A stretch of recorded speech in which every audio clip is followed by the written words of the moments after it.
right, so we're going to go over how to use RockTape to treat tennis elbow pain and help to decrease some tennis elbow pain. So what we're going to do, we've got 2 strips. I already pre-measured these out. I measured one here across this way and then one down this way, down the top of the forearm. So with that tennis elbow pain, we've got that epicondyle right here, okay, your lateral epicondyle, which gets a little flared up with the insertion point from your wrist extensors.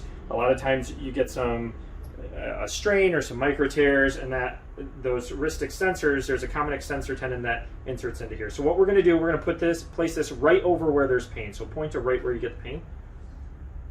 Right up in there, right over the epicondyle. So what we're going to do, we're going to have her point her wrist down to put stretch on those wrist extensors. We're going to tear this down the middle like so.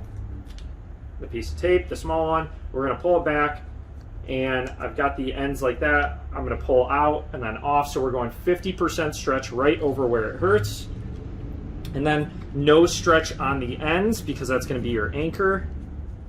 And then we're going to have her keep that fist pointed down, so there's stretch here. Now on this long one, we're just tearing off the end. We're going to put this on the skin over top, and then we're going to run it right down the forearm on the wrist extensors while there's stretch on the skin but not on the tape, just like so.